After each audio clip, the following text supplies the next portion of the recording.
Morning children's, हम हमारा third chapter पढ़े थे अर्लीस्ट सिटीज़ के बारे में। उसमें हमने यानी जो हड़प्पा सभ्यता है उसके बारे में पढ़ा था। अब हम फूड एंड एग्रीकल्चर के बारे में पढ़ेंगे। While many people lived in the cities, other living in the countryside grew crops and reared animals। यानी जब while many people lived in the cities, यानी जो लोग शहरों में रहते हैं, या other living in the countryside, या फिर देश की दूसरी तरफ रहते हैं, वो फसल उगाते हैं और जानवरों को पालते हैं। These farmers and herders supplied food to craftsperson। यानी ये जो फार्मर्स हैं और हर्डर्स हैं, ये भोजन की सप्लाई करते हैं क्राफ्ट्स पर्सन को।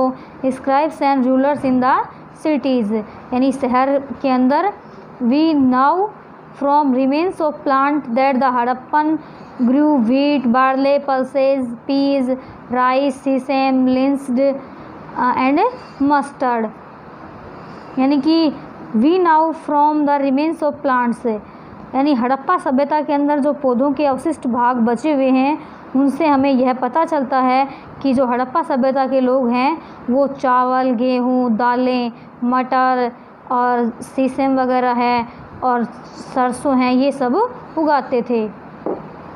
ए new tool the plough was used to dig the earth for turning the soil and planting seeds. यानी कि एक नया टूल मिला है प्लाउ, जिसको हम हल कहते हैं, खेत जोतने के लिए, जिसका उपयोग पृथ्वी को खोदने में और फिर मिट्टी पलट करके बीज बोने के काम में लिया जाता है। While real plough which were probably made of would, यानी कि जबकि जो रियल प्लाउ होता है वो लकड़ी का बना हुआ होता है। Have not survived, toy models have been found, यानी कि जो अब तक नहीं बचा, केवल उसका टॉय मॉडल ही बचा है, मिला है हमें।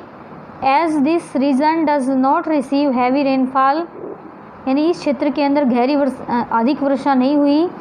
सम from form of irrigation may have been used, यानी कुछ सिंचाई के लिए भी काम में लिया जाता था। This means that water was stored and supply to the field when the plant were growing, यानी इसका मतलब यह है कि वाटर स्टोर किया जाता था और खेतों के अंदर सप्लाई किया जाता था। When the plants were growing, जब पौधे बोए जाते थे। डोमेस्टिकेशन ऑफ एनिमल्स, यानी कि जानवरों को किस प्रकार से पालते थे घर के अंदर। The Harappans reared cattle, sheep, goat and buffalo, यानी हड़प्पा सभ्यता के जो लोग थे वो मवेशियों को पालते थे, जैसे कि भेड़ है, बकरी है और भैंस है। Water and pastures were available around settlements, यानी जो उनके निवास स्थान होते थे उनके आसपास ही पानी और जो पास्चर लैंड है वो पाया गया था।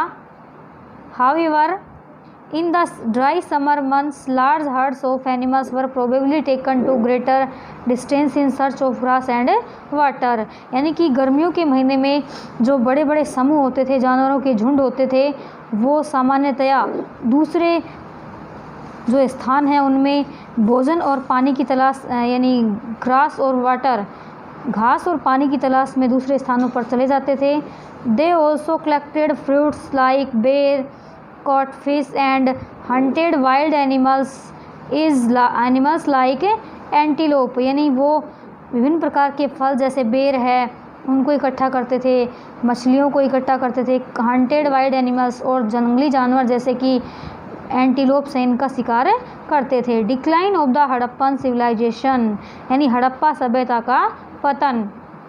Around 3900 years ago we find the beginning of a major change, यानी कि लगभग 3900 वर्षों पहले हम एक परिवर्तन देखते हैं।